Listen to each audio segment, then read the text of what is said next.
John Mahama ne kwasea beto asisi a wa obedi na tembia no o be track wo jimi a ese nantwie ontimi track bokofo mu kumnipa se wanya jimi a ebetu aban ku besi hu fi ate kwasea enti ever since ya Ghana IP man is that His Excellency the President John Mahama, the nickname IP man, the senior IP man, original IP man. Is that also who didn't pass them what? If I track you with your IP, is over than the IP man. And one next to overcome, you know. Finally, Twene Jonas, your mighty Twene Jonas, will reply. No, should I reply Mahama? And they will say, heat. I Penyah broke media. Mess was said in the demo. Obey like if you do not have a subscribe button, some click the notification icon, updates. Now better the watch in their mammy. Ever comment section. Best answer password. No share for so any be ashe. And the young coming shemo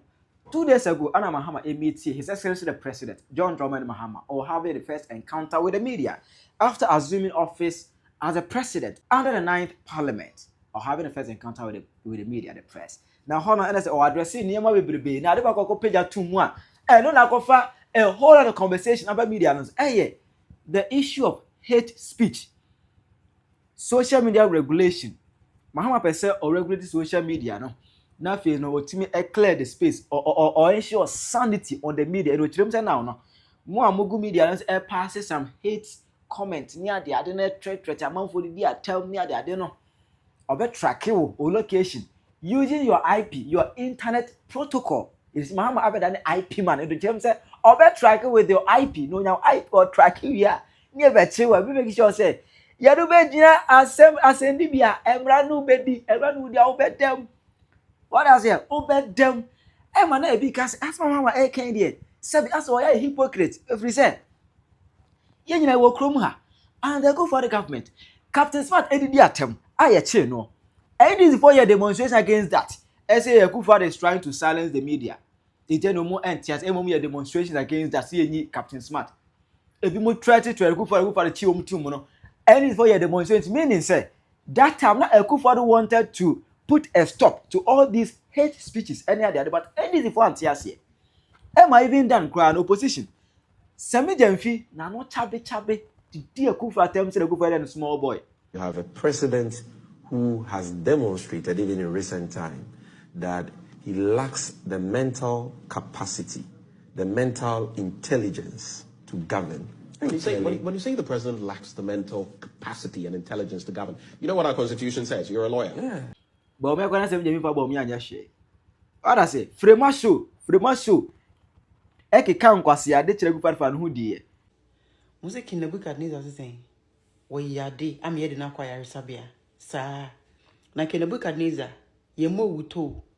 ye boy yade a obetina konwom obedam paso ni afa nursing aid and a nursing assistant a oba be hwe ofi atete aduane ama wo ebedwaro na akoda no emechire unyansa owu na akoba biemu a And Sembe no man can't take Akufo-Addo. Mahama himself, His Excellency himself, I can keep Akufo-Addo.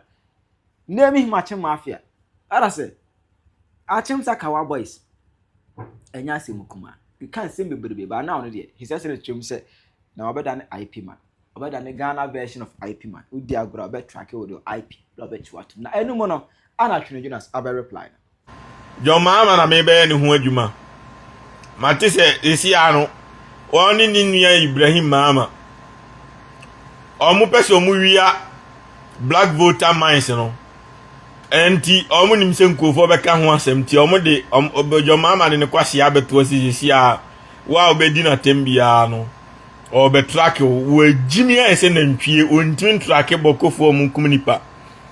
wa be kasetia ne krono a obebo bia o ba be track o John Mahama woni twa asere ye wa jimi no ye frɛ bibi democracy kabi ma minka bi enu ntina okwasea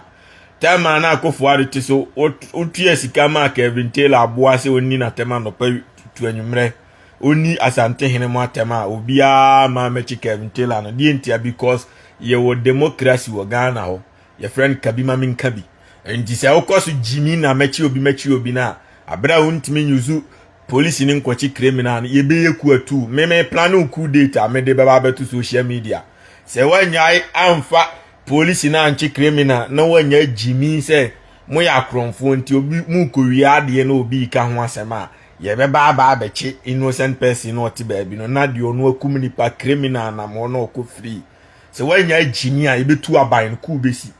hu fi ate kwasea muntie miye NDC fo money John Mahama nkasa se owia black vote anema ni nua Ibrahim Mahama onem ni nua Ibrahim Mahama no ye beku omo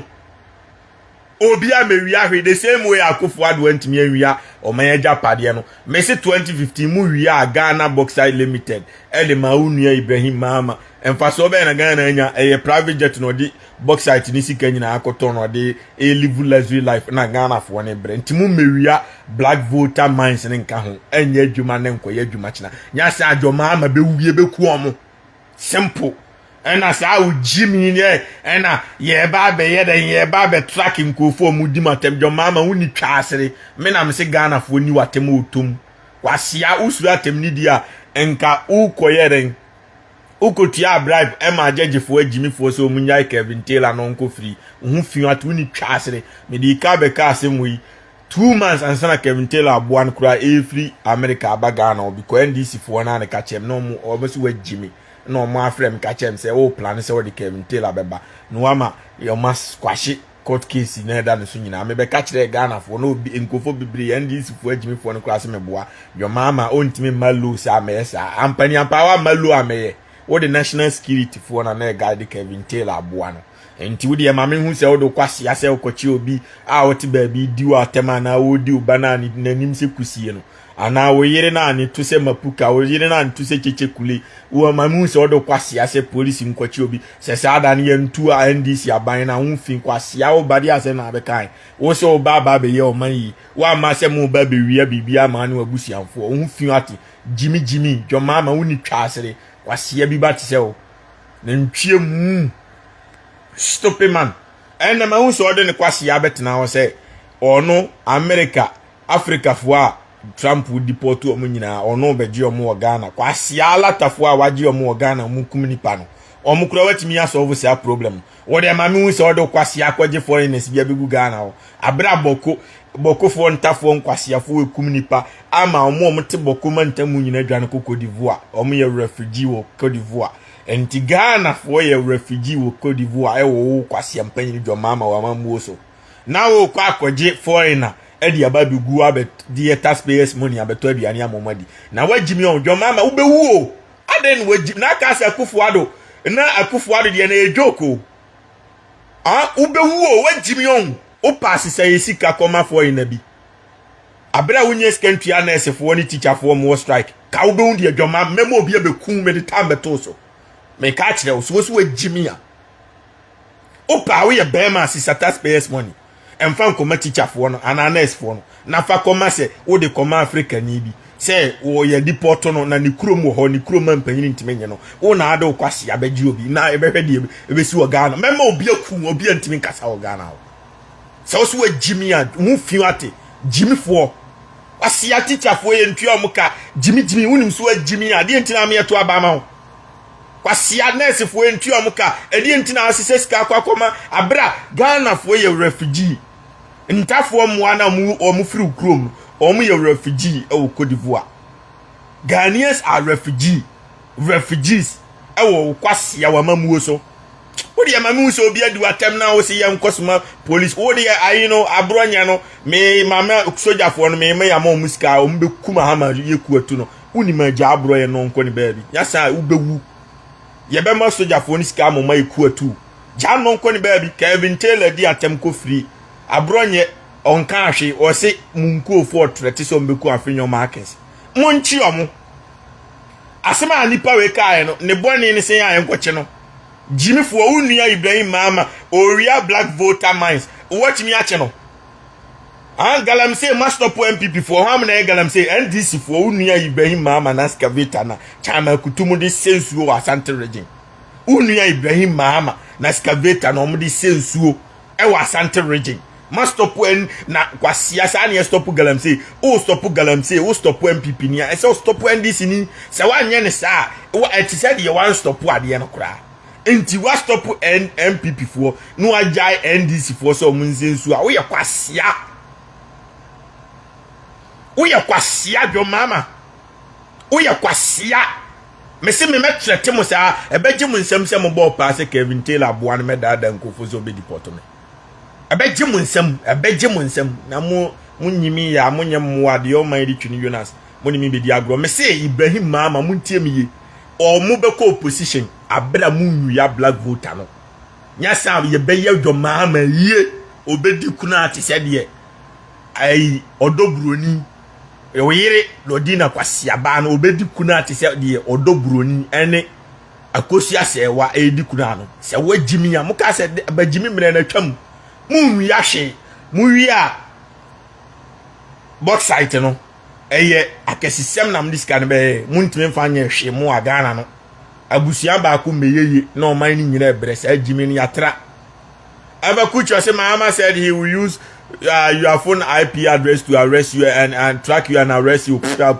Na me mu Ghana ne soldier form ni na chi na me nkura ni omo eno ansem mama omo go ahead mu money to nkuno sam owu asama intimichi obi me ojimi a me yeku atu no masa me say time o de ne kwasea ka say omo ngotua bribe si omo mdiska koma judgefo no kura say omo nye bribe no de odiska ne ko John Mahama ne so man man koma ekotua bribe ma judges no NDC for na be catch them 2 months and sana Kevin Taylor aboan kwa John Mahama e de private jet ko fa na bagana wo enti me metimi am obi akuma Mahama no opon fa me nyimi e ono anasem me ana ma eto abama na menim so wagimi menim se akofo ado na agimi na menim se ono nso kura ba wo begimi kura chan akofo ado no na menim se wagimi ntina ma eto abama no kameme yakuna firi ase me kan kura che no Oponye so ba be track me minim ba bi oda minim ba bi ani nua Ibrahim Mahama da bibia Ghana ni be catch them ese mu se ade no o be track me am so me track o kwasea ye hwan who are you John Mahama uni twase ro ate kwasea jimifo stop man kronfu tachi amoa na ntwie kwasea stemi yaman say John Mahama should learn from Trump we jimi too much Gada if you are subscribe will be anchor Twene Jonas now Twene Jonas TV now subscribe several comment by me. Was it John Mahama didn't give any better solution to the war yesterday when he meet the media. And said John Mahama there omo ba so mbi oni nua Ibrahim Mahama omo ya krofo na America no say obi koku omo amian mama ya koku omo because of voter ayi no omo kwaku wi ano nti omo nye real nto omo yene ni omo busianfo because enche wanhwe ya memo makuku omo nya ya wie na because wasiafo omo nko am selfish abusia baako mu be wie omo nya pade na sa na kwa me nkroma no wagimi no wie a omo nya pade nyina nke bi be ka ma moto ye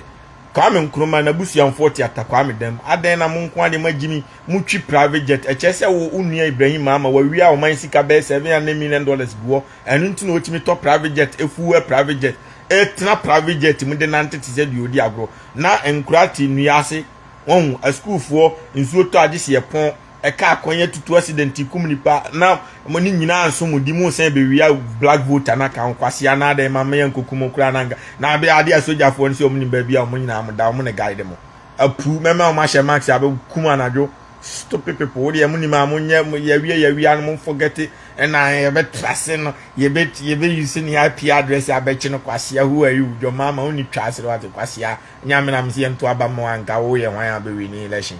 Jimmy for stop him aka say Jimmy we ntina me to aba ma odi oni ma obi di atema akwachi ni bio kwasea bra criminals na mo ntimi nkwachi no mo afiafin akofo adu tam de no manye mantu esika ama bloggers no mu di na tema no patu anwene ade no no anya se obeye o man ye nu amfoko so se obechichi nkofo hu fi ate stop man akofo adu chi nkofo me bedi na tema ni ja mo sa na mo so magimi na mo bechichi nkofo a medi ma tema mo maja mo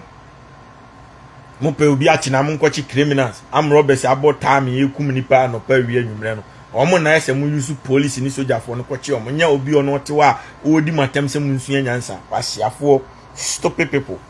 Canada man Thomas, it really hurt when we vote them into power again and they still don't complete what other party left unfinished. They keep wasting the nation's money and stealing into their own account, sending their kids to expensive schools in abroad. Yes, Canada man time. I see why are they? Oh my. Yes. Enunti na American this time no me say this time ye be ku omo afri wi ase se omo koso kasa omo be di abura ye de omo be kwasa mando me kan okra cho me be threat omo physical Canada man time I say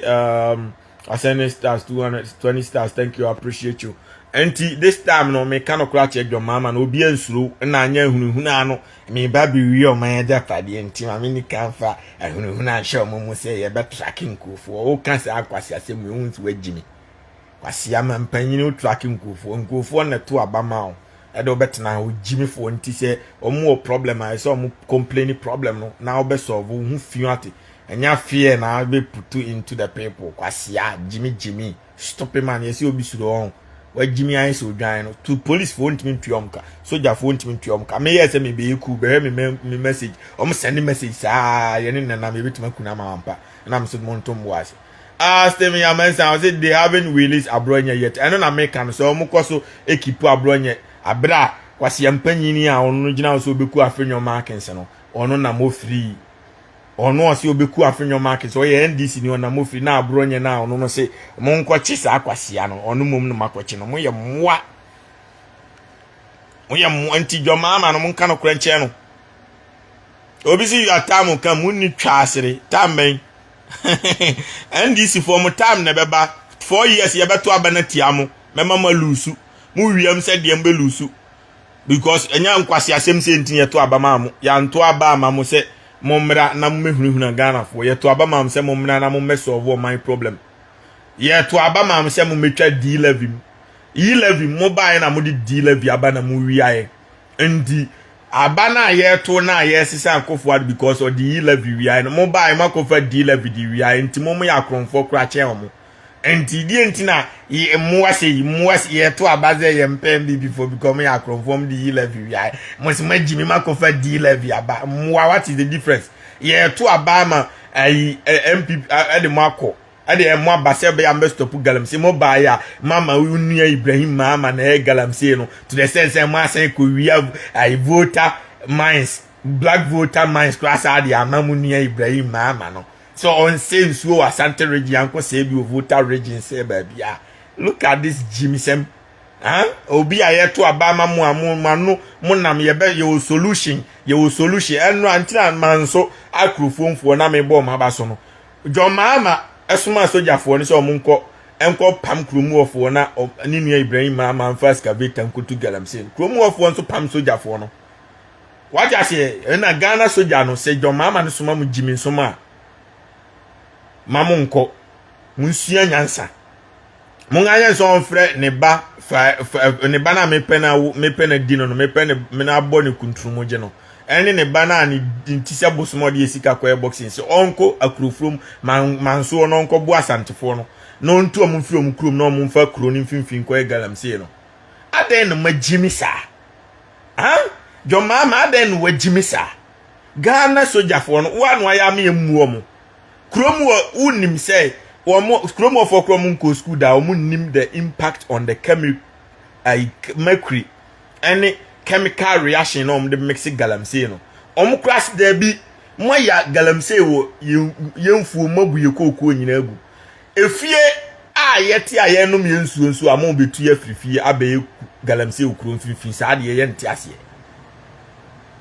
adan enti ewura bebrebe o Ghana hono John Mahama untime soma sojafo no mo nko wura mbaabi mfa Mahama unia Ibrahim Mahama mfidi nkotu galamsey no wachiri to the sense kuro mfimfin no aso sojafo se ye mra nka we de me hu ye kuro mu ofo kra na esensuo na sojafo na akostop omo we die aban na aso sojafo se mo mra mesale si kuro mu ofo na ye metu na kuro mu ofo si da bi omo shika akoba e wo kuro mu o block sojafo ne ka akwan so mo nwura kuro no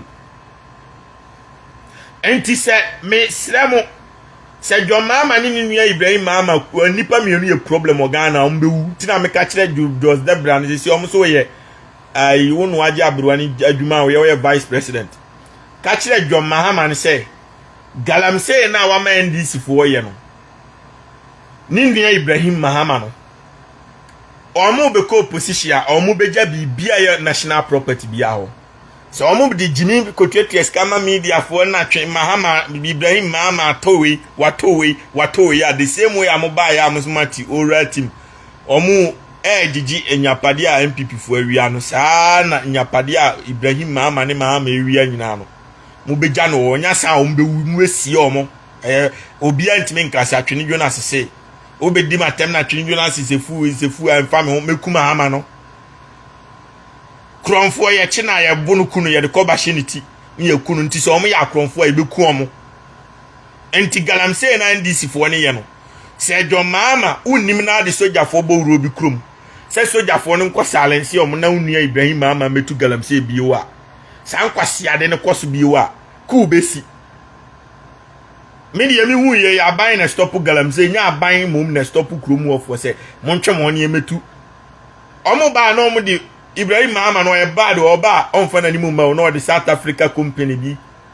no de different company bi a share meanwhile soldier for see Ibrahim Mahama na from so monko oni Mahama ni mi na na from because soldier for no moji instruction mo te balance Mahama na from say mo mesin kwa ha o mo ntime nko ba bi a o mo fo mo pe nko ba bi this ya from so enti say mo de mo jimi say mo no ntafo mo wa mugu buanchi woni bole bamboy ho na ya to abama mo because ye mama sebi na mo kwasiafo mo se mo ba Asante region aba se asantefo nsu abeku omo saa de enya adwuma adan na mo nkosire mu wonko se mo nsase kwasiafo Ghana ba bia godu John Mahama odwan ma unua Ibrahim Mahama jimifo no nko sirem na onko se ehon nsase nya Asante region me kano kratcho akua friend Lukoto say greetings, I just joined. Thank you, I appreciate you. Happy birthday to my mother, Akua friend Lukoto. God bless you. Thank you. I really do appreciate you, my Akua friend Lukoto. And Ibrahim Mahama tiemiye uko okrom wo sire mu na kwase nsuo nya Asante region kwasea bema unua ye mampanyini mu se nsuo mu di bone a ese unua na mamu nti wunyimi ya nti we no nkanya mu kra na magimi ankase mu twen madi be wa yi ya kra e wa mamu no so anse na master tie di bone nanu ya mo ba e hwede ma se kuro na koduru esi agalamsey agin mu na mu tue sika mai media for no mu twa ntro da bia na no say Captain Smart sika o de man san wie Captain Smart be di o matemo e no mo san friend cool I san command sika afro kan e na esi a wakana no atmu twa ntro mo anya sika pa mo tua ma media for a nkada biom be di matam on se scan san na Captain Smart TV3 ebetena odi matam se aban we mama mu na tancha aban bia afi ho no mafafo afre hey Captain Smart sika na e ready beje na om san command scan no asensen twantro no mo nti mo yesa emwa Akua friend go to say thank you for the birthday wishes. Yeah, thank you, I really do appreciate you. Obviously Mahama ngasa I think say na dwen ye adwuma na wadwen ye adwuma nka president mu obetumi abalo to the sense say me use IP address attract nkofo mu di matemani nkofo mo de hate speech eba me so na mami abechi omo kwase ase we mampanyi jimi onya boa obetumi akasa asemu yi abra wo no constitution e de oba enye autocratic enya wo na ade tu akotu mampanyi ni o ye to aba na de oba enti yeah, everybody has right to criticize because on the vote na come power and your right say where Jimmy so be catch you oh yen kwase ade obe catch you. That is the rule of law and then your friend constitution kabima min kabi we kire na adwena we akire na adwena we akire na adwena we akire na we it says for the John Mahama pa mi na no nka say Jimmy sem no e che say we Jimmy chen na ntwie we kwase a chen obi a meanwhile say akwase mpanyini we abo Kevin Taylor aboa no de kwase na edi ntrum no ane no fo abobo no Jimmy fo no te oba kitchen no Kevin Taylor aboa no kwase we ya bie TV ama no John Mahama kwase we de esika bie TV ama no ama otisu di nkofo atema no patu anwumre John Mahama kwase we yo e de Kevin Taylor to peuru eto aduane ma one ne yere ne madi e de esika etua TV man so oni nkofo atema no patu anwumre ntwantro emfa nkofo na sa kwase we ya betena se me be tracking nkofo John Mahama oni twa asere aboa nchonwe ate kwase bi ba te se oyere kwase aba na ne to se de yehu ne to no ne to se mapuka ne to se BBL 1000 yakan bom ontimi ntufo onfiu ate jimifo stupid man afekura na mbe encourage o mama ma di watem kase na ntwie wo de o ye be ma akwachichi nkofo ade be chi no wawu na ufunu ana osaman asora kwachi obi bio ami ahwe kwasea jimefo stupid man kwasea bi ba ye wo ba so be solve my problem ana o ba so kwachichi innocent people kwasea ye ope obi achi na Kevin Taylor na esen ka achi ne first Kevin Taylor na wabɔ ne pad on na esen ka achi ne first na ntwie mu stupid man. Happy a friend who go to was a glass in Kwan forever. Thank you. God bless you. Was any 200 stars. Thank you. I really do appreciate you. Also, she's your in-law. Na me in-law no a Jimmy. Me knew matter because they see no mama ni failure. Ebema NDC no. Enye ni munyam. Enti the go on is fix the problems no ko abai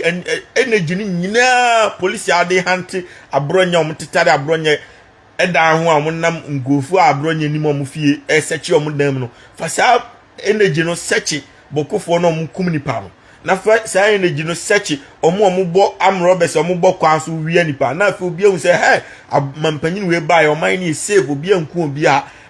enti abasa obi ajiudi enti menchi obi ono criticize o nantwie yenye ne saa enti na nkwasiafo tamakofo ado te so obechi NDC ni a na ma be fire no no agya no ya bisa NDC ni John Mahama ayo first captain smart Jimmy for no akufo ado che no ma nyam na mbedi akufo ado atem no jam Oliver NDC ni boy no akufo ado che nyam na mbedi na atem no because yes sir you are wasting national resources for nothing we mampanyini a everybody has right to criticize you. What I say because they gave you the power. Omo na de omkokro medi nyawo soa na wo fa na de akonya na ma odwan eye Ghana for na de to me amount they have every right to criticize you. So what I say peer friend ko to say abotre nko a ja me se ku John Mahama omo ka so mbe wi ade because ekronfo ye che kronfo so full line ye bunuku na e de ntina John Mahama nua e be wi voter mines abra mines e betimi de si voter region ho black voter ni dia bie enyuma ama maguna ye o ba waka ne de o bebie 24-hour economy into black voter na aden na wo ko wiade ama onua aden ti na wo mfa generate revenue na wo mfa mie adwuma e wo kuma se nkran takura de tamale won wa aboko be bi ananka obi anya adwuma ye Ghana ni wanya adwuma ya o kodwene de ho biu aden ti na wo wiade ama onua na ono anya sika wie dada wagimi ade na wuwi ade na ma unua na wanya sika wie dada enti Ghana ni nyomobo obviously at this time be careful kwasi amemesro hwan o wiase Jimmy tie no kra ne ja Jimmy no omu wia bibi ombewu ma sameseme ka kire okromfo bi abekyin bi ebiku no omu mewi ahwe wo Ghana ho ne ka no kra kire John Mahama so pese omu owuja ne ma no ho a ohwe ne nana wa no ne bana me ba benyem no ne nana wa ohwe nanima onkasa obewi o man japade ono anasema yo ono an risk emfa won si watue skato media fo mu ntimi kasa emfa me ho uwia mema soja fo na ku me metue ska me we ska che mu nyina eno ansema ma boy omkra de onye ska no mo pe because om say mu soja fo mu ntue om kadada na sika no ntue om ka ska no de yeden o de high private jet ti sa akofo ade Jimmy fo no and the high private jet abrewa kwasi aba na ma high private jet accident koku munko fo no ma high private jet de efunu ne anoma na South Africa Jimmy nko an ma high private jet na America Jimmy nko atiasefo bread yo awuo mu nkoto no ntwene baabi da bi ma Jimmy ehwehwa ni mu abusia dofunu na mo seska no kwa abra unya skantia police unya skantia nurse unya skantia soja kwasi asa na ebu oman your friend go to say Ghana must simply learn how to live without NDC MPP. They both seem not to have any productive leadership. I don't know, and I make no question now 24/7. Your friend go to subscribe. Be uncle Twene Jonas TV don't subscribe. Or this 24-hour economic policy has fallen into order. No say bibini say not here. Onya post and I know the onya post ni we anu start Jimmy. O person hu bibini me nkwa no manya sika wi ase a me wo fame me da so ye humble me nkwa no magidia nko obi na anya sika tsemia na wagidi tsemia nko de anynyim nkofo man kasa mere baby mamas be 1000 resa me jamfi kwase we na anu ye owie school akura keto onya adwuma da oye millionaire na me no kasa yi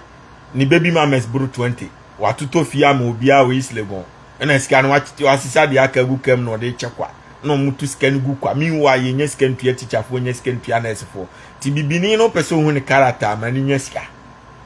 so enti ena meka kire omo no opa wo ye NDC ni emfa me se MPP ni ena tesu no ojimi a me ba be ka kire me MPP no omo ye far better than NDC because omo no wo man no ma safety no aya na ye kakra chen we mu and MPP transfer 8 years bokofo ankum nipa to the extent say ntafo ni nyina anwane ankoye refugee wo Cote d'Ivoire e bia nsida John Mahama aboa inkuana na mamuo so Ghana fo akoda ne refugee wo Cote d'Ivoire odi Ghana sika beboa Ghana fo na omoye ne kurumfo ntafo no ama wa stop ntokwa na pe ba bi di o matena no odi se sika na e ba beji criminals a Trump deport omo na se onim na mse o se o ye bema hwabo ne kwoti anima onkwaje criminals na Trump deport omo fra America na megu Ghana wo na wo behu die besi wo Ghana wo ade bechi na NDC fu agiom nsem so magimia wo ase edun katia wo kon sa confirm kon wate kwasea nti John Mahama no ntimi nkanya nsa ntona dwim jimi pentoto awaka wo NDC kwasea nti wo agimi a onka no kora nkyerse hey masa de wo ye no ebema Ghana kura no omo mpaye party ni bio Chirawa John Mahama e wo comment section. Aha Penyah Block Media. Atra.